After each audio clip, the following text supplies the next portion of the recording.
कल जो पैराग्राफ हुआ था आखिर में, उसको पढ़ के आगे बढ़ेंगे। कहा गुरुदेव ने, उच्च गगन पर स्थित जल भूमि पर आया तो मिट्टी में मिलकर मटमैला हो गया। मन यदि मैला है तो मटमैला होगा ही। भिन्न भिन्न रुचियों ने ऐसी रचना की कि मनुष्य का भूमि पर वास करना दुष्कर हो गया। ये प्रेरणा के खेल थे जिन्हें लोगों ने धर्म कर्म कहकर मनमाना पथ बनाना प्रारंभ किया। आज वे पथ प्राचीन जीर्ण शीर्ण हो गए। मनुष्य आज नवीन मार्ग के अन्वेषण में है। प्राचीनता ने उसका दम घोंट दिया है। वह खुली हवा में विचरण करना चाहता है। अध्यात्मवाद की वार्ता अब वह सुनना नहीं चाहता। वह चाहता है विज्ञान के चमत्कार, जिन्हें देखकर तथा लाभ उठाकर जीवन को सुगम बनाना चाहता है। पर्वत के शिखर का झरना प्रकृति की केवल शोभा बढ़ाए, मनुष्य यह देखना पसंद नहीं करता। वह उसके जल का प्रयोग विद्युत शक्ति प्राप्त करने के लिए करना चाहता है। यह भी आज के प्राणी की प्रेरणा का एक उदाहरण। न आध्यात्मवाद विलीन होने वाला है, न विज्ञान। दोनों अपनी राह पर चले जा रहे हैं तथा चले जाते रहेंगे। मन की शांति का मार्ग अध्यात्मवाद तथा तन सुख वृद्धि के मार्ग विज्ञान खोजता चला जा रहा है। और हमने यही भाव लिया था, संक्षेप में फिर से उसको रिकॉल कर लेते हैं कि जिस तरह उच्च गगन से यानी आसमान से चलता है जल बारिश का और शुद्ध होता है वो, किंतु जैसे ही वो मिट्टी में गिरता है, मिट्टी में गिरकर मटमैला हो जाता है, गंदा हो जाता है। उसी प्रकार वो प्रेरणा चलती तो है हमारे भीतर की गहराई से, हमारे प्राणों से, किंतु जैसे जैसे आगे बढ़ती जाती है और जब हम उसको स्थूल के कार्यों में यानी मिट्टी में लगाने लगते हैं तो फिर वो प्रेरणा ही मटमैली नहीं होती, हमारा मन भी मैला हो जाता है। यानी मन में केवल मिट्टी का भाव, स्थूल का भाव, स्थूल की बातें, यही सब बातें मन में चलती रहती हैं और इस प्रकार जो प्रेरणा है वो आगे जो बढ़नी चाहिए वह नहीं बढ़ पाती है। अब बाहर से जब प्रेरणा को खोजता है प्राणी, तब देखता है सब अपनी अपनी रुचियों के अनुसार, जिसकी जैसी रुचि है उसके अनुसार कुछ अलग अलग ढंग से कार्य कर रहे हैं। तो कोई ऐसा कर रहा है, कोई वैसा कर रहा है, तो ये सब देख के इतना भ्रमित हो जाता है कि इस भूमि पर वास करना ही उसके लिए बहुत कठिन है। हर वक्त कंफ्यूज स्टेट ऑफ माइंड में रहता है, मैं ये करूं या वो करूं, तो फिर वास्तव में समझ नहीं पाता है कि ये जो भिन्न भिन्न रुचियों के अनुसार लोग अपना जीवन बिता रहे हैं, ये क्या है। ये सब प्रेरणा के ही खेल हैं। जो धर्म कर्म के नाम पे चले, उन्होंने धर्म कर्म कह के अपना अलग पंथ बना लिया, अपना रास्ता बना लिया।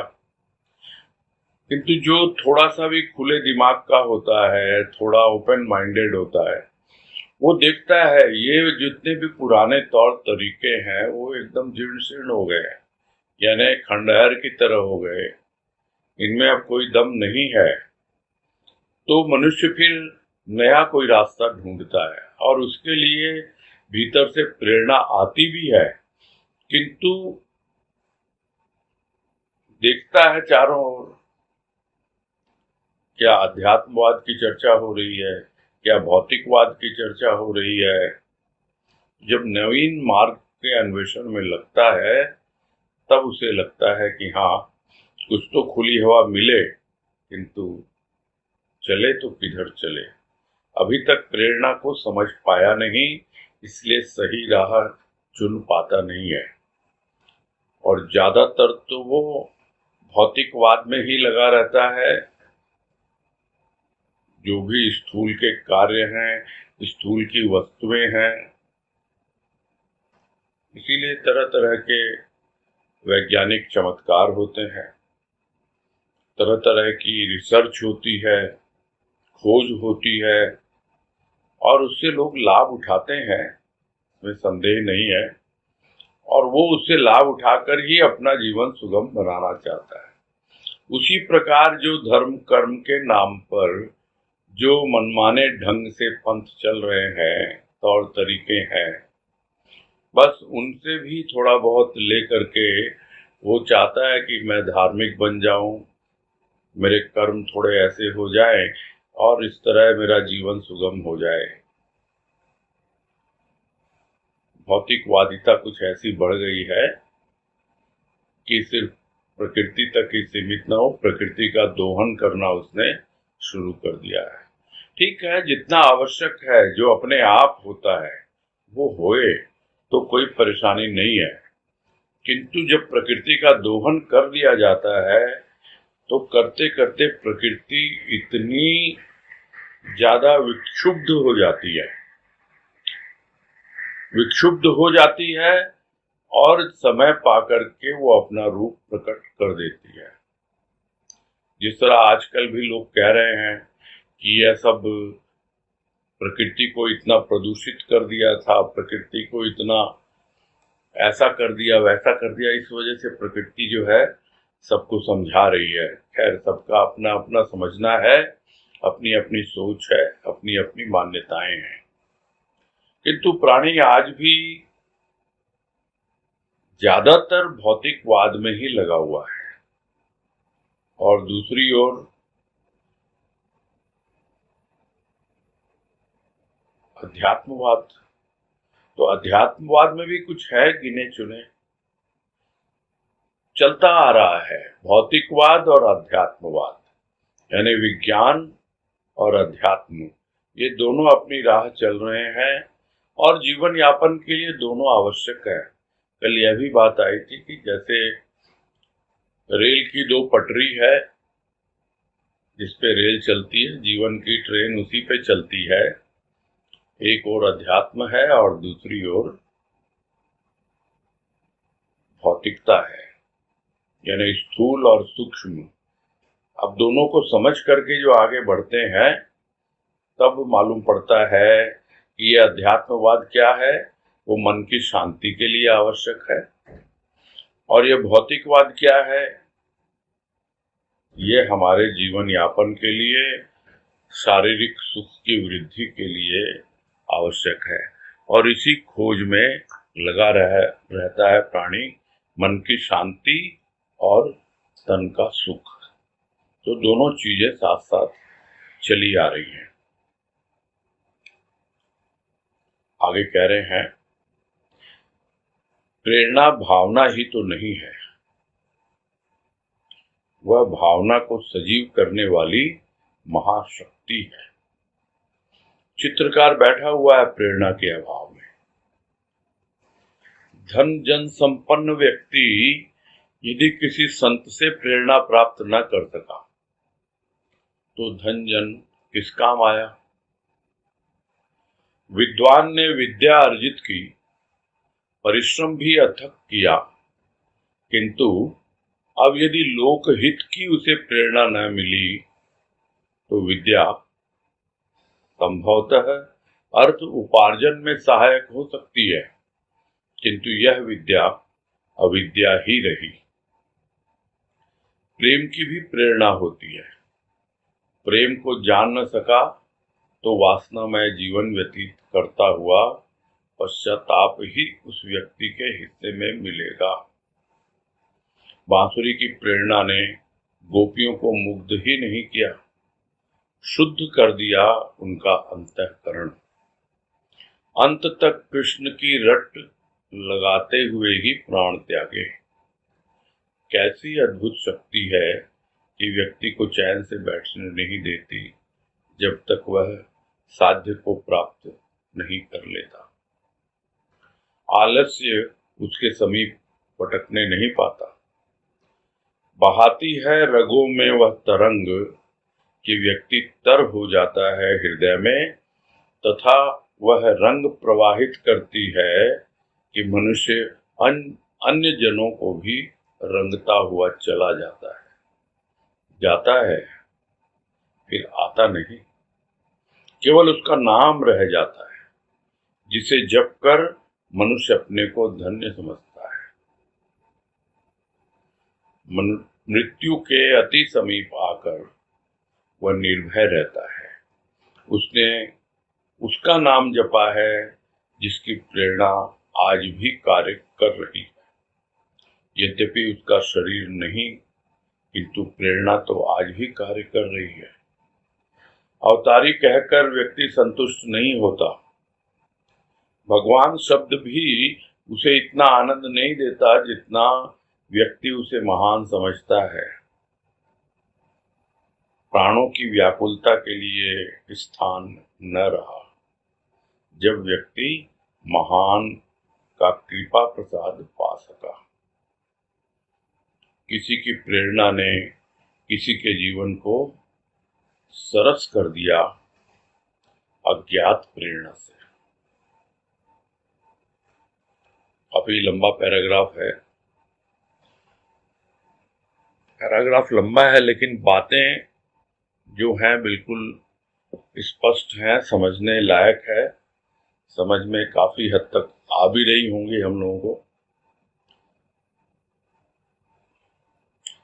यही समझा रहे हैं कि प्रेरणा सिर्फ एक कोई इमोशन नहीं है, एक भावना नहीं है कि जैसे इमोशंस आए, भावना आई और हम लग गए किसी चीज में, लग जाते हैं लेकिन टिक नहीं पाते हैं। वहां पर टिक क्यों नहीं पाते हैं?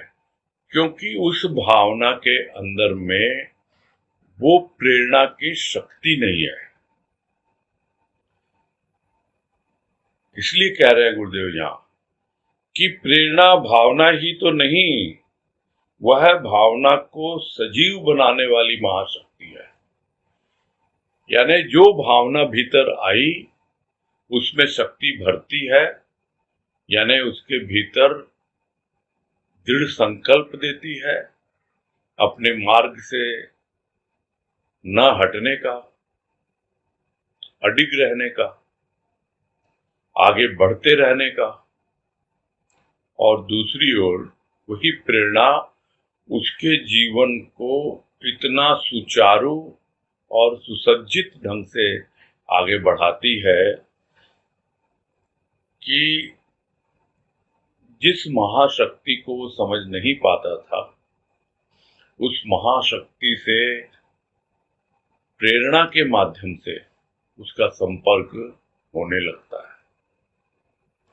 तो प्रेरणा मात्र एक भावना नहीं है।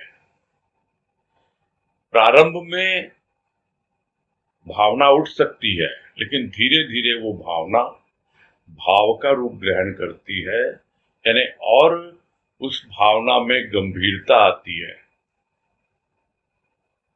उसके प्रति जब गंभीर होता है प्राणी, तब जाकर के वो अपने प्रेरणा के उद्गम की ओर बढ़ता है या समझ में आने लगता है।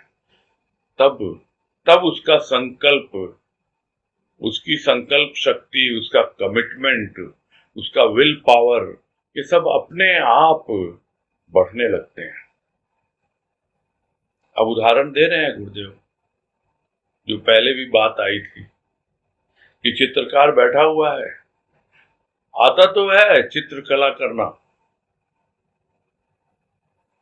किंतु बैठा हुआ है, हाथ ही नहीं चल रहे उसके।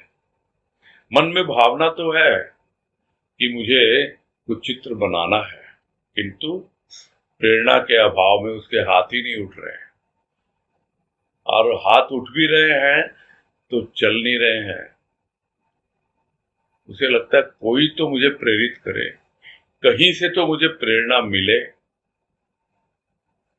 और वो नहीं मिलती तो वो बैठा का बैठा ही रह जाता है। उसी तरह है, धन जन संपन्न व्यक्ति है, भगवान का दिया हुआ सब कुछ है, धन भी है, जन भी है, और थोड़ा बहुत नहीं है, पूरी तरह संपन्न है। यानी जितना चाहिए उससे ज्यादा ही है। किंतु ऐसा व्यक्ति यदि भोग विलास में, तन के सुख में, और जिसको कहते हैं अपनी लग्जूरियस लाइफ में ही लगा रहे, और किसी संत से उसका संपर्क ही ना हो, तो क्या होगा? संपर्क होता है तब मालूम पड़ता है कि क्या होता जिनका संपर्क नहीं होता है। दिखता है दुनिया में, चारों तरफ दिखता है। यदि संत से प्रेरणा नहीं प्राप्त कर सका, संत से संपर्क पाके, सिर्फ संपर्क पाना ही नहीं, उससे प्रेरणा पाना, तब जाके उसका धन जन काम आता है, यानी शुद्ध होता है। कहा जाता है कि संत की प्रेरणा क्या है कि तुम अपने धन को, अपने तन को और अपने मन को, यानी तन मन धन तीनों को शुद्ध करो। तन का शुद्धिकरण बाहर के साबुन से हो जाता है, मन का शुद्धिकरण सत साहित्य से, चिंतन मनन से होता है, और धन का शुद्धिकरण परमार्थ से होता है, अर्थात दूसरों के जब काम आता है वो धन, जिसको उसकी आवश्यकता है, तब वो धन भी शुद्ध होता है। तो यह प्रेरणा संत ही देते हैं। तो सब कुछ होते हुए भी यदि संत से प्रेरणा नहीं प्राप्त कर सका और बैठा रहा ऐसे ही कि क्या जीवन जीना है, मेरे पास तो सब कुछ है दिया हुआ, देने वाले ने दिया है, भगवान को तो हो सकता है धन्यवाद दे, या किसी देवी देवता को या अपने पूर्वजों को, पितरों को धन्यवाद दे कि हमारे यहाँ इस देवी की मान्यता है, उसकी कृपा से ये हो गया, पितरों की कृपा से ये हो गया, किंतु बस इसी तक सीमित रहता। संत से प्रेरणा नहीं प्राप्त कर पाता। संत की जो प्रेरणा होती है वो तन मन धन तीनों को शुद्ध करती है। तब उसको समझ में आता है कि वास्तव में क्या जीवन वो जी रहा था और प्रेरणा पाकर क्या जीवन वो जी रहा है। उसी प्रकार विद्वान विद्या तो अर्जित करता है, और उस विद्या को अर्जित करने में अथक परिश्रम भी करता है। अथक परिश्रम यानी थकता नहीं है। मेहनत करके लोग थक जाते हैं और बीच में ही छोड़ देते हैं, आलस में पड़ जाते हैं। नहीं, लगा रहता है वो विद्या अर्जित करने में। अब वो जो विद्या अर्जित कही इसने, तो वो कौन सी विद्या है? वो विद्या यदि किसी और के काम न आ सकी, दूसरों की भलाई में यदि न काम आई, या उसे प्रेरणा न मिली लोकहित की, यानी लोगों के हित के लिए अपनी विद्या को काम में ले, तो फिर क्या है उसकी विद्या? तो उसकी विद्या, कह रहे गुरुदेव, हाँ कुछ हद तक अर्थ उपार्जन में सहायक हो सकती है, यानी पैसा कमा लेगा उस विद्या को। कोई डॉक्टर बन गया, यदि लोकहित की भावना उसके भीतर ना हो तो सिर्फ पैसा कमाने के लिए लगा रहेगा, पैसा कमाता रहेगा। उसी तरह कोई भी विद्या अर्जित की हो, वो विद्या मात्र उदर पोषणी विद्या बन के रह जाती है। उदर पोषणी यानी पेट भरने के लिए, यहाँ भरना क्या, यहाँ तो ठूंसना है, और ठूंसना ही नहीं, लोगों से छीनना है। इस तरह से जो जीवन जीते हैं, वो उसका कारण क्या है? उसका कारण यही है कि उन्हें लोकहित की प्रेरणा मिलती ही नहीं है। तो अगर ये न मिली तो फिर वो विद्या अविद्या ही रह जाती है। संतों की दृष्टि में अविद्या का मतलब अज्ञान है। रुपया पैसा कमाने में खूब काम आ रही है। कोई डॉक्टर है, कोई इंजीनियर है, कोई लॉयर है, कोई चार्टर्ड अकाउंटेंट है, कोई कुछ है, कोई कुछ है। उधर पोषणी विद्या तो है ये, किंतु अध्यात्म विद्या, वो अध्यात्म विद्या जो खुद का भी भला करे और औरों का भी भला करे, ताकि यदि कुछ है उसके पास, कोई और तरह की नॉलेज भी है, उसके द्वारा लोगों की भलाई हो सके। नहीं तो जो विद्या उसने अर्जित की है उसका पेट तो भर सकती है, उसका बैंक बैलेंस तो बढ़ा सकती है, किंतु लोगों के काम नहीं आती है, और वो प्राणी हमेशा आध्यात्मिक दृष्टि से अज्ञानी ही बना रहता है। वो विद्या नहीं है, वो अविद्या है। उसी प्रकार प्रेम की भी प्रेरणा होती है। लोग कह देंगे प्रेम की प्रेरणा, तो यहां गुरुदेव समझा रहे हैं कि अभी तक जाना ही नहीं है तुमने प्रेम होता क्या है। तो प्रेम को तो जान नहीं सका, और जो जीवन प्रेम के नाम पे बिता रहा है, यह भी नहीं समझता कि वो जीवन वासनामय जीवन है। और जिस दिन यह बात उसे रियलाइज होती है, समझ में आता है, तो पश्चाताप के अलावा कुछ उसके हाथ में नहीं रहता है। जिसको कबीरदास कहते हैं, अब पछताए हो तो क्या, जब चिड़िया चुग गई खेत। यानी सारा प्रेम तो तुमने कामना वासना में लगा दिया, भोग विलास में लगा दिया, लोभ में, मोह में। कितना हमने समझा है, गुरुदेव ने जो आनंद पथ में समझाया कि किस प्रकार ये प्रेम पर आधारित जो विकार हैं, हमें इस तरह से अंधकार में ढकेल देते हैं कि जब हमारी आंख खुलती है, चारों तरफ अंधेरा ही अंधेरा, और हम पश्चाताप ही करते रह जाते हैं, क्योंकि जीवन तो मुट्ठी से निकल गया। वो प्रेम जिसको बांध कर आया था अपनी मुट्ठी में जब पैदा हुआ था, अब धीरे धीरे हाथ से निकल गया। वो सब बड़ा अफसोस होता है कि मैंने समझा ही नहीं प्रेम को। तो प्रेम को न जान पाया, न पहचान पाया, और वासना में जीवन ही व्यतीत करता रहा, तो क्या होगा? पश्चाताप ही आएगा उसके हिस्से में। कथाएं सुनता है, किंतु उससे क्या प्रेरणा लेता है?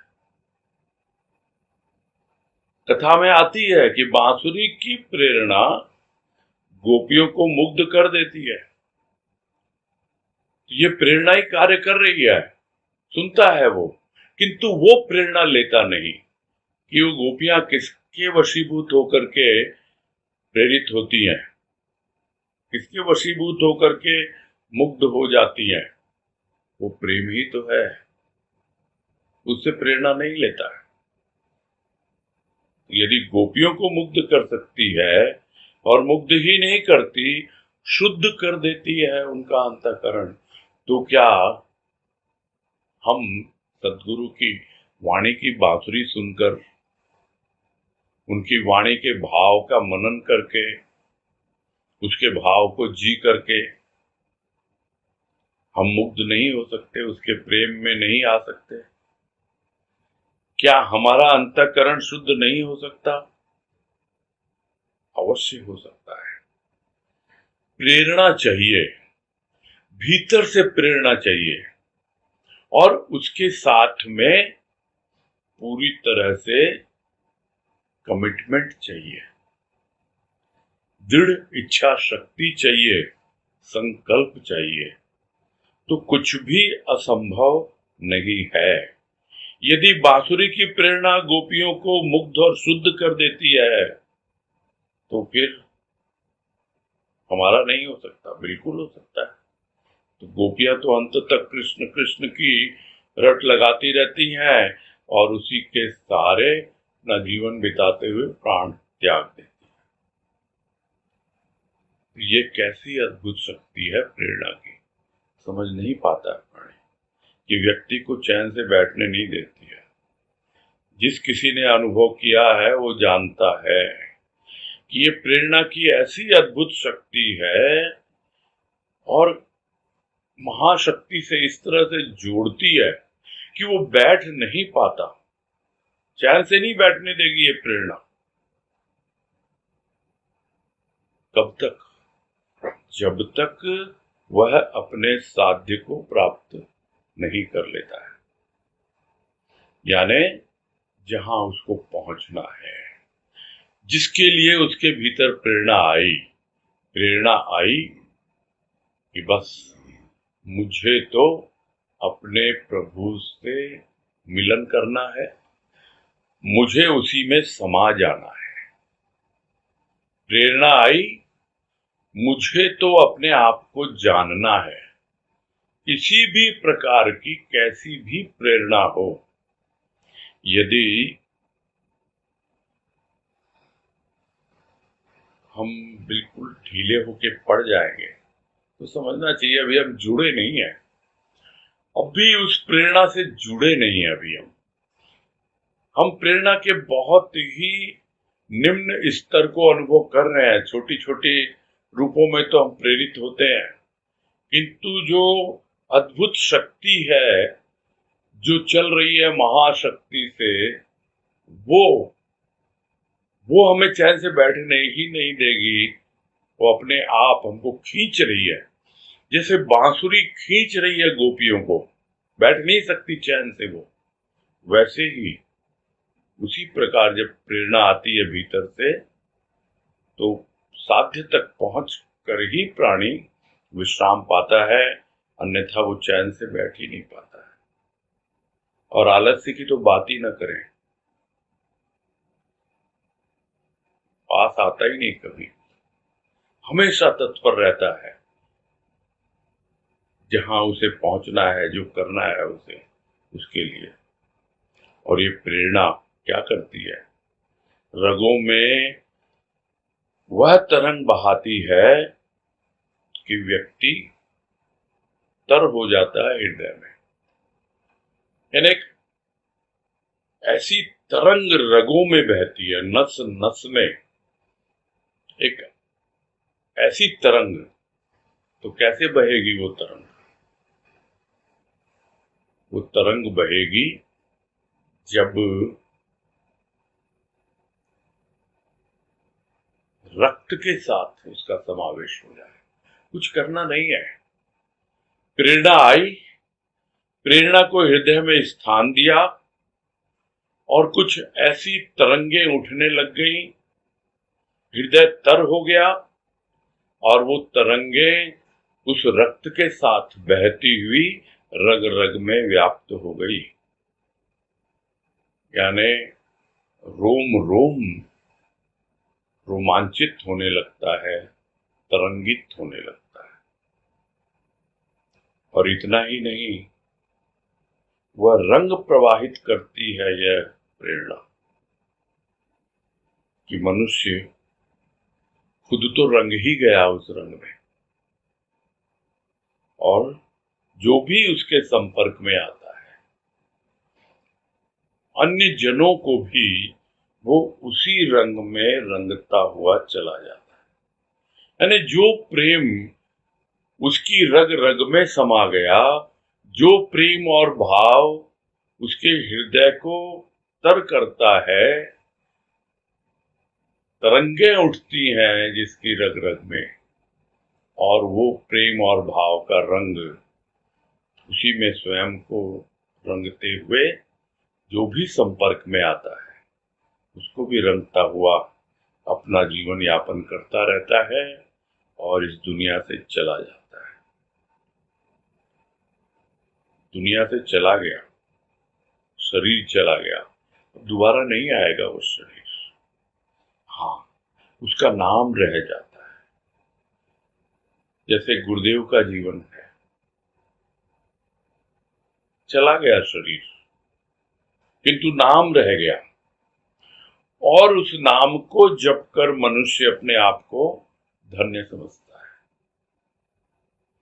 यहां गुरुदेव तो बाबा के लिए कह रहे हैं कि चला गया शरीर, नाम रह गया, और उस नाम को जप करके ही, यानी उसका सुमिरन करके ही, उसकी कृपा को अनुभव करके ही अपना जीवन धन्य समझता है।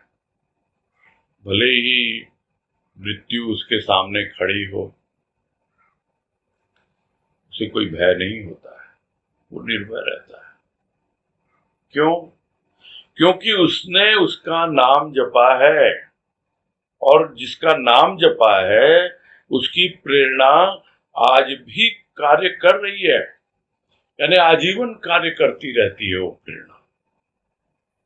जिसको याद किया है जीवन भर, जिसका सुमिरन किया है, उसको कैसे भूल सकता है? वो अंतिम समय तक याद रहता है।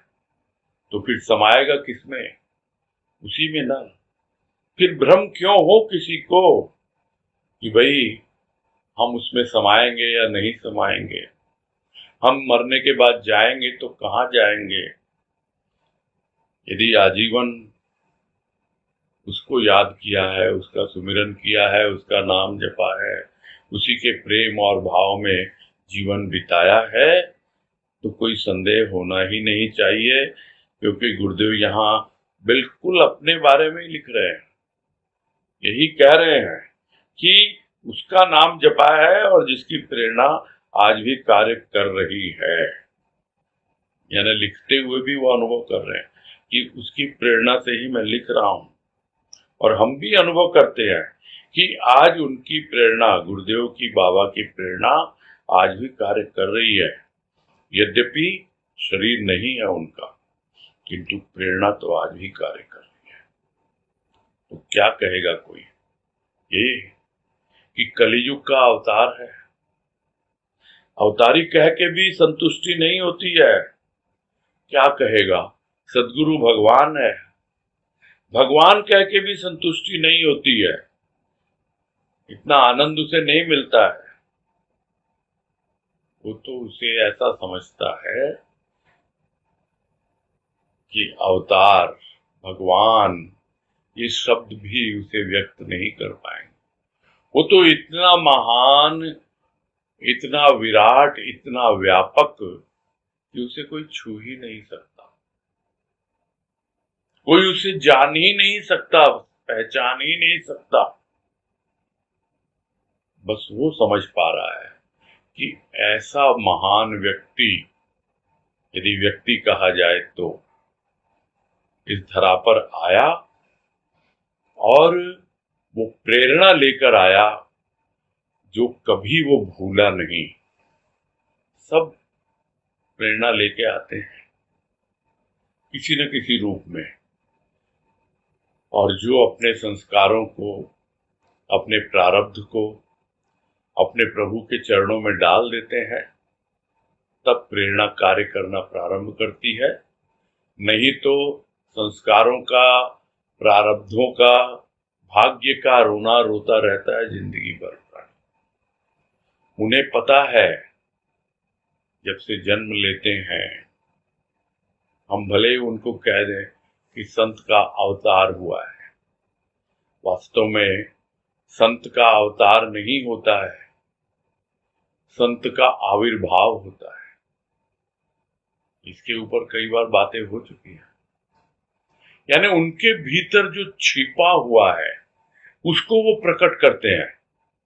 अवतारी आते हैं कोई मिशन लेकर के, कुछ उद्देश्य लेकर के, किंतु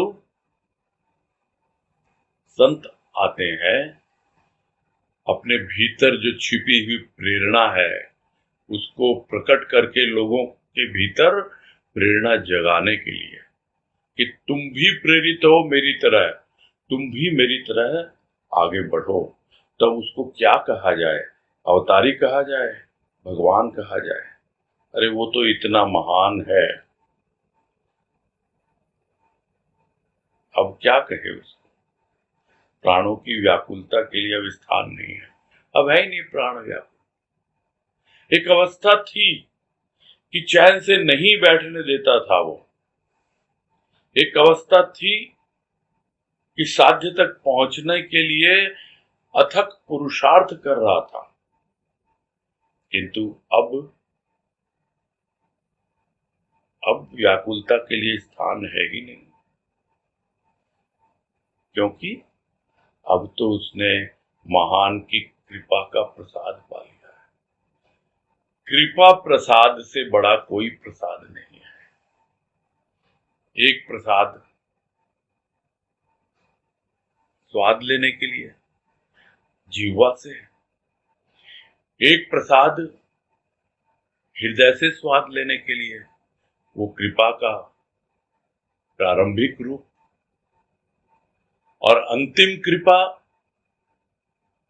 जब प्रेरणा के उद्गम स्रोत तक पहुंच जाए, अपने प्राणों के साथी तक पहुंच जाए, तब उसे पता लगता है कि किसी की प्रेरणा ने किसी के जीवन को सरस कर दिया अज्ञात प्रेरणा से। यानी वो प्रेरणा समझ नहीं पा रहा था, और आज भी क्या समझ पाता है कि ये प्रेरणा किसकी है? अज्ञात की प्रेरणा, जो किसी और के माध्यम से हम तक पहुंच रही है, किंतु वर्तमान में अनुभव अवश्य करता है कि अब प्राणों की व्याकुलता के लिए कोई स्थान नहीं है। अब तो उसका जीवन सरस और सुमधुर बीत रहा है।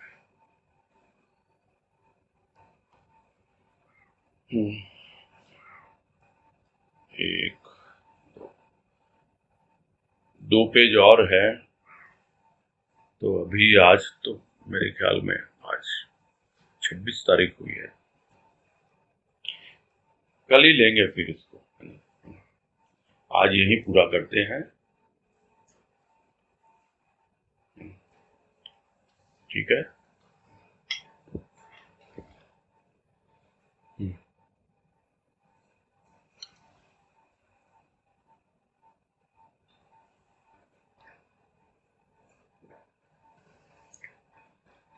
अजय बंसल।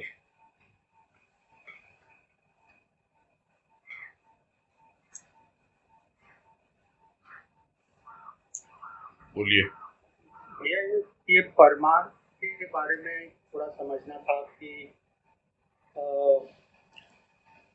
अभी जैसे पैसे की बात है, आदमी पैसे से भी परमार्थ कर सकता है, लेकिन उसमें बोलते हैं कि करना चाहिए, क्योंकि हमेशा एक ही है, चाहे कोई भी हो उसको लगता है कम है, लेकिन इसके बावजूद भी मतलब हमको करना चाहिए कुछ एक सही जगह पे, एक सही ढंग से। फिर आदमी में एक टैलेंट होता है, उसके द्वारा भी आदमी परमार्थ कर सकता है। एक कुछ जैसे आपने बताया एक विद्या होती है, तो उसके द्वारा भी परमार्थ हो सकता है। तो आदमी को किस तरह से, कैसे, जिससे कि आपने एक बार कहा था कि नेचुरल वे में करें ताकि ईगो नहीं बढ़े, तो इसके बारे में थोड़ा और समझना था कि कैसे करें ताकि हमारी एक सही ग्रोथ हो, ईगो नहीं बढ़े और दूसरों का भला भी हो।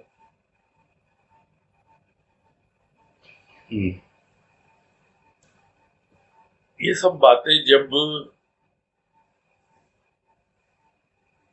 आनंद पथ में चर्चा हो रही थी ना, लोभ की, मोह की, ये सब चर्चा जब हो रही थी, उसमें गुरुदेव ने बहुत अच्छे से समझा दिया था, और यही कहा था कि यह जो संग्रह की भावना है, यानी जो कुछ भी मुझे देने वाले ने दिया है वो बस मैं अपने तक ही सीमित रखूं, पता नहीं किस वक्त मुझे उसकी जरूरत पड़ जाए। यानी हमेशा उसकी दृष्टि अभाव पे ही लगी रहती है, कमी न पड़ जाए, फिर पैसे कहाँ से आएंगे, या कुछ और चीज है वो क्या करूंगा, यानी अभाव पे दृष्टि रहती है। इसलिए भयभीत होके जीवन बिताता रहता है और परमार्थ नाम की जो चीज है वो कुछ रहती नहीं है ज्यादा। करता भी है वो सबकी अपनी अपनी भावना होती है। आप पूछ रहे हो कि किस प्रकार से किया जाए ताकि आपका ईगो न बढ़े, तो ईगो तो सबसे पहले ही किनारे कर देना आवश्यक है। किसी का ईगो तो 2 पैसा देके ही बढ़ जाता है और किसी का ईगो जो है वो 2 करोड़ देके भी नहीं बढ़ता है। वो इसलिए होता है क्योंकि आप जो कर रहे हो उसके पीछे भावना क्या है। आप यदि अपने रिकॉग्निशन के लिए कर रहे हो कि मैं जो कर रहा हूं उससे लोग मुझे पहचाने, भले वो कुछ भी हो, भौतिक कार्य हो या आध्यात्मिक कार्य हो, कुछ भी हो, यदि आप अपनी एक पहचान बनाने के लिए, लोगों में कुछ अलग दिखने के लिए या यह दिखाने के लिए लोगों को कि I am better from the lot, तो फिर वो उसमें ईगो आएगा ही आएगा। तो आपका मोटिवेशन क्या है? जो आप परमार्थ कर रहे हो उसके पीछे कौन सी प्रेरणा कार्य कर रही है? यदि वो प्रेरणा बिल्कुल सहज है कि हाँ भाई जितना मुझे चाहिए, जितना कुछ है मैं कर रहा हूं, अपना जीवन यापन भी हो रहा है और दूसरों की भलाई के लिए भी थोड़ा बहुत, साइलेंटली जिसको कहते हैं, बिल्कुल आराम से। और इसीलिए प्रायः कहा जाता है कि जो भी इसमें पुराने जमाने से ये परंपरा, मंदिरों में जो दान दिया जाता है उस पे कोई नाम नहीं लिखा होता किसी का, लेकिन जिसको नाम चाहिए वो अलग से अपनी पब्लिसिटी करता है, देखते हैं हम लोग। और एक धर्म विशेष में तो बहुत ज्यादा पब्लिसिटी का महत्व है। वो जब संन्यास्त होते हैं पूरा जुलूस निकालते हैं, है ना। हमारा उद्देश्य किसी को क्रिटिसाइज करना नहीं, मैं मोटिवेशन की बात बोल रहा हूं कि क्या चीज मोटिवेट कर रही है उसको, दिखावा करने की क्या हो सकता है। यदि आपने अपना सब कुछ त्याग दिया, आप संन्यास्त होने जा रहे हो, तो ये बोलने की क्या जरूरत होती है कि सारा बिजनेस और ये वो इतने करोड़ का था और ये सब जो है फला फला संस्था को सौंप दिया या इसके नाम से दान कर दिया। ये बहुत ज्यादा, मालूम नहीं, मुझे अटपटा लगता है। तो मोटिवेशन जो है ना वो बहुत जरूरी है कि आप सहज स्फूर्त एकदम इजी वे में चीजों को लीजिए और तब जाके जो कुछ भी आप कर रहे हो अपने आप ही दूसरों का भला होता है और आपको सेटिस्फैक्शन होता है। लोग उसको, कई लोग सेवा बोल देते हैं, हम सेवा कर रहे हैं। हाँ कर रहे हैं सेवा, सबका अपना अपना ढंग है सेवा करने का।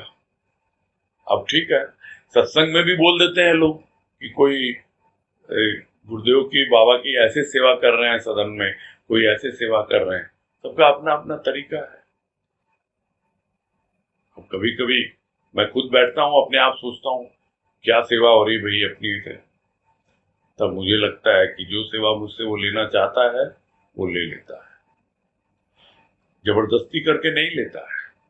लेकिन वो हर किसी की योग्यता देखता है और उसके लिए उसको वो प्रेरित करता है, प्रेरणा देता है अंदर, और अपने आप ही स्वतः स्फूर्त वो काम होता है, उसमें कोई अपने नाम के लिए नहीं करता है।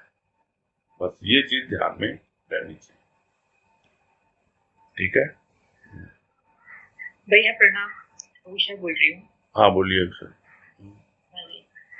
भैया प्रश्न इससे रिलेटेड ही है कि ऐसे प्रेरणा मिलती है कि हमें दूसरों का मतलब दूसरों को के लिए कुछ करना अच्छा लगता है और ये मान के लिए मर्यादा के लिए इसके लिए नहीं करना है, या जैसे आपने सहज रूप बताया वो सहज रूप से करना पसंद है, लेकिन प्रश्न ये है कि ये सहज रूप करना सही है, क्योंकि उसमें हम अपने आप को तो थोड़ा हमें भूलना पड़ता है। अगर हम अपने आप को भी देखें और सहज मतलब दूसरों के लिए भी कुछ करें तो उसमें मतलब इतना टाइम तो रहता नहीं है। तो सहज रूप से करना वो सही है या पहले खुद को देखना चाहिए वो सही है? नहीं, खुद को देखना मतलब आप अपने बियॉन्ड कैपेसिटी तो करना ही नहीं चाहिए कभी। आउट ऑफ द वे जाके बिल्कुल नहीं करना चाहिए कि हमारी क्षमता नहीं है फिर भी हम जबरदस्ती कर रहे हैं, वो तो बिल्कुल नहीं है, वो उचित नहीं है।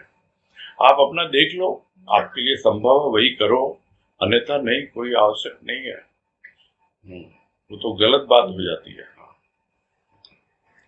ओके, ठीक है, ठीक है भैया। हाँ नमस्ते, प्रणाम। हाँ, नमस्ते, हरिओम। भैया भैया हाँ, ये रेफरेंस में कहा जैसे ज्ञान की बात है कि अभी जैसे सत्संग में आ रहे हैं, ज्ञान थोड़ा बहुत मिल रहा है, थोड़ी समझदारी बढ़ रही है, तो अगर दूसरा कोई पूछे तो बताना चाहिए या सामने से चल के बताना चाहिए? क्योंकि मुझे लगता है कि मैं पहले तो उसको ग्रहण करूं और मेरे कंडक्ट में अगर वो चीज आ रही है तो ऑटोमेटिकली दूसरा इंस्पायर होगा। तो मुझे चला के किसी को बताना नहीं है या किसी को इंस्पायर नहीं करना, ये सोच सही है या गलत है? नहीं देखो, चला करके किसको बोलोगे? जबरदस्ती तो किसी के साथ नहीं कर सकते। किसी को आप बोलोगे भी, वो कितना इन्फ्लुएंस होगा उससे, एक बार दो बार करेगा, आपका मुंह देख करके या आपका जो भी उससे रिलेशन है उसके अनुसार वो आपको ऑब्लाइज कर देगा, लेकिन ये चीज तो निभती नहीं है ना ज्यादा। ऑब्वियसली आपके भीतर वो चीज होनी चाहिए। आपके भीतर अगर है वो चीज और बात बात में अगर वो प्रकट होती भी है तो मेरे ख्याल से इसमें कोई बुराई नहीं है। आप स्पेशली चला करके किसी को बोलो तो वो तो उस पे आप अपने विचार थोप रहे हो। हाँ, बात चल रही है, बात चलते चलते कुछ बात ऐसी निकल आती है और उस बात से बात आगे बढ़ती है, तो उस डायरेक्शन में आप उसको समझ सकते हो, समझा सकते हो। एक्सक्लूसिव वो नहीं, हाँ भाई साहब आइए बैठिए, मैं आज आपको बताता हूँ कि मैंने जो है ना सत्संग में ये सुना आज, है ना, मुझे बहुत अच्छा लगा। अब उस बंदे को इंटरेस्ट है भी कि नहीं है, आपको क्या मालूम? आप उसे बात कर रहे हो, कोई टॉपिक चल रहा है, उससे रिलेटेड आपने सत्संग में कुछ सुना और आपको अच्छा लगा, वो आप जरूर शेयर करो, तो वो चीज बड़ी कूलली और स्मूथली आगे पेनिट्रेट करती है। और यदि आप जोर जबरदस्ती करोगे तो वो टिकती नहीं है, वो है नहीं। वो आपने अगर जीवन में अनुभव कर लिया और आप वेट करते रहोगे लोग मुझे देखेंगे, मुझे पहचानेंगे, तब जा करके वो चीज सामने आएगी, वो भी नहीं होता है। बात बात से ही बात निकलती है। जो भी आपके थॉट्स हैं, जो भी आपकी सोच है, या आप जो बोल रहे हो कि हमारे में जो इंटरनली परिवर्तन हम अनुभव कर रहे हैं, चलो अच्छी बात है, कृपा है गुरुदेव की, और वो आराम से निकलना चाहिए, थूकना नहीं है किसी के ऊपर। बातों बातों में कुछ आए और सामने वाले को इंटरेस्ट होना चाहिए, है ना, और नहीं तो कोई मतलब भी नहीं है। हाँ, ये जरूर है, बहुत बार ऐसी चीजें होती हैं जो हमने, जिसको आपने कहा अडॉप्ट किया है कि नहीं, हम उस पर चल रहे हैं कि नहीं, बहुत बार 100% हमको ऐसा अवसर नहीं मिलता है कि हम पूरी तरह उसको जीवन में उतार पाए, लेकिन वो हमारे भीतर बैठ गई चीज, हमको समझ में आ गया कि हाँ भाई, it is okay for me, when ever situation demands I will do it. तो उस तरह से आपके भीतर वो चीज अच्छे से बैठ जाती है। तो ये नहीं कि आप उस सिचुएशन को क्रिएट करोगे, वो सिचुएशन आई और आपने उसको फॉलो किया, तो ये एक भीतर की चीज है जो बाहर प्रकट होती है, और नहीं भी प्रकट होती है तो भी you are well and good. अब दूसरा कोई आपको पहचाने नहीं पहचाने इतना आसान नहीं होता है ना। कुछ बात करने से, कुछ बोलने से ही सामने चीजें आती हैं, अन्यथा नहीं। कैसे बीबी जी ने कैसे पहचाना गुरुदेव? गुरुदेव अगर चुपचाप ही बैठे रहते घर में कि मुझे तो मिल गया भाई, बाबा ने दे दिया, वो तो जाते थे ना सत्संग में, कहीं और जाते थे। बाबा की ही सत्संग होती थी वहां पर। उस सत्संग में बीबी जी उनको मिले, बीबी जी ने उनको पहचाना, क्योंकि जो वो बोल रहे थे, योग वशिष्ठ की जो व्याख्या कर रहे थे, उस तरह से उन्होंने कभी सुना ही नहीं था कि योग वशिष्ठ का जो सार है, उसका जो भाव है, उसको इस तरह से भी लिया जा सकता है। वो इतनी ज्यादा प्रभावित हुई कि वो तो 3 दिन तक बिल्कुल भाव की अवस्था में ही रही। तो सबका अपना अपना है, तो बिना इंटरेक्शन हुए वो चीज आगे बढ़ती नहीं। तो बोलिए, अगर उसके लायक कोई कैंडिडेट होगा तो अपने आप ही प्रभावित होगा, जोर जबरदस्ती तो आप किसी के साथ ही नहीं कर सकते, है ना भैया। लेकिन वो अपना गुरुदेव जी वो उस चीज को जी रहे थे, इसलिए उनकी बातों में वो दम था जो बीबी जी को इंस्पायर कर पाया। ऐसा नहीं है, तो ऐसा नहीं है, ऐसा नहीं है। उनकी बातों में दम था तो सबको इंस्पायर करते ना, वो सिर्फ बीबी जी को क्यों किया? बीबी जी में भी तो कुछ था ना। नहीं, वो उसको जी रहे थे ना, जो वो बोल रहे थे। नहीं, देखो मैंने तो एक एग्जाम्पल दिया है ना। हाँ। फॉलो कर रहे थे, क्या फॉलो कर रहे थे? गृहस्थ में रह के जी रहे थे, कर रहे थे। वो अपना स्कूल में टीचिंग भी कर रहे थे, तो क्या स्कूल में जब वो फ्री पीरियड होता था बैठते थे, और जो टीचर्स हैं उनके साथ बातें नहीं करते थे? करते थे। तो क्या सारे टीचर्स उनके साथ जो कलीग्स थे वो सत्संग में लग गए? नहीं, मैं आपको समझा रहा हूं बात, ऐसा नहीं होता है। गुरुदेव तो जी रहे हैं, बोल भी रहे हैं, उनके और टीचर कलीग्स हैं। मैं तो देखता था फ्री पीरियड में, उसी स्कूल में हम भी पढ़े हुए हैं जहां वो पढ़ाते थे। फ्री पीरियड में बैठते हैं टीचर्स लोग, आपस में बातें करते रहते हैं, और वो तो उसके अलावा कोई बात करते नहीं थे। तो क्या सब बन लग गए सत्संग में? समझना चाहिए बातों, है ना। हाँ भी, हाँ, थैंक यू। इंटरेस्ट होता है तभी होता है, नहीं तो नहीं होता। नेक्स्ट, अनीता तुलसियान।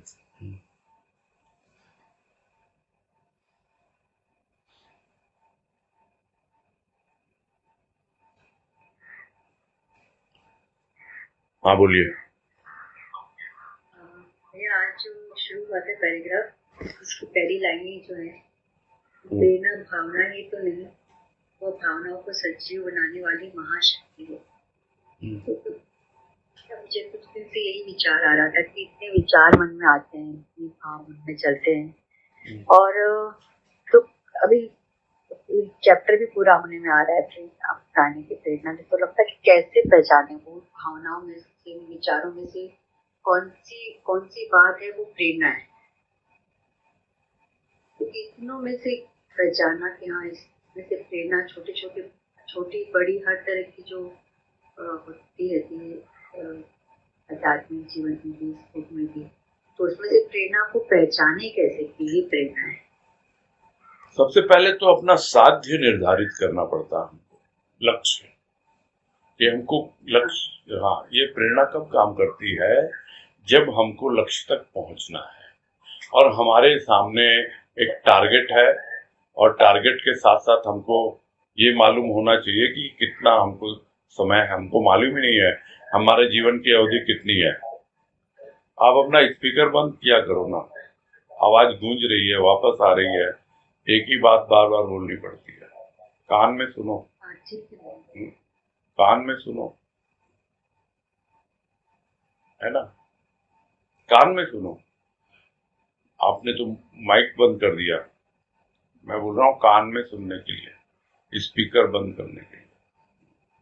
खैर, मैं कह रहा हूं पहले अपना लक्ष्य निर्धारित करना पड़ता है, और वो लक्ष्य जब निर्धारित हो जाता है तो उसके बाद जाके बात बनती है। फिर भावना आती है, तरह तरह के छोटे मोटे विचार आते हैं, लेकिन आपको लगता है वो लक्ष्य तक नहीं ले जाएंगे, या है तो आजमा लिया आपने, एक बार दो बार उस तरह के विचारों को, उनमें कोई गंभीरता प्रगाढ़ता कुछ इस तरह की होती नहीं है। थोड़ा सा भाव आया, उमड़ा, दो आंसू आ गए, हो गया, काम हो गया आपका। तो आप तो मस्त हो गए कि हाँ हमको तो भाव मिल गया, आनंदित है। प्रेरणा से आपका संपर्क ही नहीं हो पाता। प्रेरणा ऐसी होती है, बिल्कुल जो कहा ना गुरुदेव ने इस पैराग्राफ में, तो पूरा एक्सप्लेन कर दिया। वो आपको बैठने नहीं देगी शांति से। जब तक आप अपने साध्य तक नहीं पहुंच जाओगे, वो आपको शांति से बैठने ही नहीं देगी। यही उसकी पहचान है। आपने बोला ना कैसे मालूम पड़े, बस दिन रात वही रट लगी रहती है भीतर ही भीतर। रट माने कोई ऐसे फिजिकली नाम जप नहीं करना, नाम नहीं रटना है, बस वहां पहुंचना है, वो करना है, ये बाकी और सब कुछ ऐसा थोड़ी हमने उसको अनुभव नहीं किया होगा, किया होगा। लेकिन कहाँ वो हाथ से स्लिप हो जाती है, तो हम फिर सोचने लगते हैं क्या हुआ, कहाँ गई वो प्रेरणा है? क्या वो प्रेरणा थी? क्या थी वो? विचार तो आए थे ऐसे, कुछ इस पे चले भी थे हम, लेकिन आज कहाँ गई वो? तो ऐसे तो मिलेगी नहीं ना। पहले लक्ष्य निर्धारित कर ले, क्या चाहिए हमको अपने जीवन से, लग जाए फिर और कुछ नहीं। वो हमेशा तैयार बैठा है हमारी सहायता करने के लिए, अपनी कृपा करने के लिए। पता नहीं, मेरा तो यही अनुभव है और यही बोला करता हूं मैं सबको कि आप अपना सोच लो, आपको जिंदगी से क्या चाहिए। आपके जो दूसरे काम जो लगते हैं ना, जो बड़े भारी लगते हैं, ये भी करना है, वो भी करना है, वो भी करना है, दुनियादारी के, इसके उसके, वो सब तो अपने आप होते रहते हैं। जो बात आई थी कल या परसों कि आपकी मेन सैलरी क्या है, आप उस पर फोकस करो, है ना। बाकी सब चीजें तो फ्रिंज बेनिफिट्स हैं, वो तो सैलरी के साथ मिलेंगे ही। रहने के लिए घर मिलता है, बिजली का बिल फ्री होता है, गाड़ी का पेट्रोल फ्री होता है, ये सब जिंदगी जी चुके हैं हम। पता है हमको कि ये इस तरह का जीवन होता है। आप अपना लक्ष्य निर्धारित करो और लोग चलते हैं उसके ऊपर, उसी में लगे रहते हैं क्योंकि उनका वही लक्ष्य है। लेकिन जब हमको लगने लगे कि क्या हमारा यही लक्ष्य है जीवन में, क्या हमको यही करना है, तब फिर हमारी सोच बदलती है। फिर पूछना नहीं पड़ता किसी से। हाँ, बोलो। इससे बात आई थी ना कि प्रेरणा किसी विशेष कार्य के लिए होती है, तो मतलब जो लक्ष्य वाली बात आप कह रही हैं, जो अल्टीमेट हमारा जीवन का लक्ष्य है, उसके प्रति जो प्रेरणा है उसको समझ के उस पर फोकस करते हैं। बाकी छोटे मोटे तो अपने आप, जैसे आप बोल रहे हैं, छोटे मोटे विचार आएंगे, कार्य भी होते रहेंगे, लेकिन वो उसी से रिलेटेड चीजें, आपका ध्यान उस पर रहे। ये सब ऊपरी चीजें इधर उधर, ये वो ये सब चलता रहेगा, चलता रहता है। ये बहुत कुछ चलता रहता है। अब एक उदाहरण देके समझाना कठिन हो जाता है ना। सब कुछ चलता है, बच्चे भी बड़े होते हैं, पढ़ते भी हैं, जो एजुकेशन होनी चाहिए वो भी होती है, उसके अलावा जहाँ काम धंधे में लगने हैं वो भी लगते हैं, और शादी ब्याह होने हैं वो भी होते हैं, सब कुछ होते हैं। और सब कुछ हो करके, लेकिन आपका माइंड वहां पे फोकस्ड है, आपको तो वही चाहिए जिंदगी में, और उसके लिए वो हमेशा तैयार बैठा है अपनी कृपा करने के लिए। इस पॉइंट ऑफ व्यू से जब जीवन जिएंगे, तब आपको मालूम पड़ेगा, जिस प्रेरणा की यहाँ बात गुरुदेव कर रहे हैं कि वो एक अद्भुत शक्ति है, वो एक महान शक्ति है, तब मालूम पड़ेगा। ठीक है। हरिओम। हाँ, सुधा तुलसियान, बोलिए।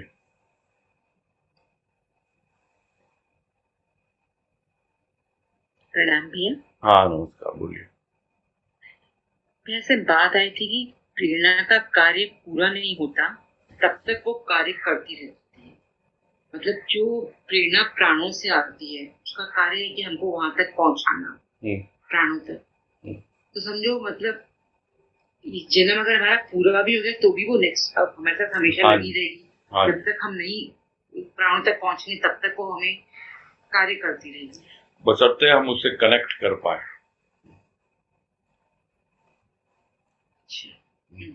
जो कनेक्ट कर पाए मतलब हम जुड़ पाए उनसे। हाँ जी, जो बात आई ना कि संतों को ये रहता है, वो शुरू से ही उससे जुड़ जाते हैं, लग जाते हैं, तब उनके भीतर से वो प्रेरणा मिलती रहती है और वो महाशक्ति से जुड़ जाते हैं और धीरे धीरे अपने भीतर से सब कुछ प्रकट करते हैं, लोगों को दिखलाते हैं। इसीलिए कहा जाता है कि है ना, संत अपने आप को प्रकट करते हैं, उनका आविर्भाव होता है ना। हाँ। तो अवतार वाली चीज जो होती है वो एक मिशन लेके आता है। संत कोई मिशन लेके नहीं आता, वो अपने आप को प्रकट करता है कि मेरे लिए पॉसिबल है तो तुम्हारे लिए भी पॉसिबल है, तुम भी कर सकते हो। तो ये भी मतलब जीवन में जैसे धीमी क्यों पड़ जाती है प्रेम? आपने अपना आदत से प्रमाण, आपने अपना प्रारब्ध सौंपा नहीं है, समर्पण नहीं किया, प्रारब्ध पूरी तरह डाला नहीं। आप अभी भी डरते हो, कल क्या होगा, क्या हो सकता है, ये हो सकता है, शरीर को ये हो सकता है, परिवार को ये हो सकता है, कि इसको ये हो जाएगा, मालूम नहीं क्या है क्या नहीं है। There are so many things, किसके साथ क्या हो रहा है किसी को नहीं मालूम, लेकिन पूर्ण समर्पण की कमी होती है, इतना मैं बता सकता हूँ। वो आता नहीं है ना करना भैया, करने की जरूरत ही नहीं है, कुछ नहीं करना ही तो पूर्ण समर्पण है, कि जो तू करवाए मैं कर रहा हूँ, बोल क्या करना है, बोल क्या करना है, वो बोल क्या करना है, वहीं से शुरू हो जाती है प्रेरणा। ये भीतर से प्रेरणा देने लगता है, ये कर ले, वो कर ले, नहीं ये तो कैसे करूं मैं, कैसे करूं, तो फिर विचार करते रहो, फिर कैसे करूं। हाँ, स्वीकृति नहीं। हाँ भैया, ठीक है। हाँ भैया, प्रणाम भैया। हाँ, हरिओम। ठीक है, पूरा किया जाए। हाँ वनीता।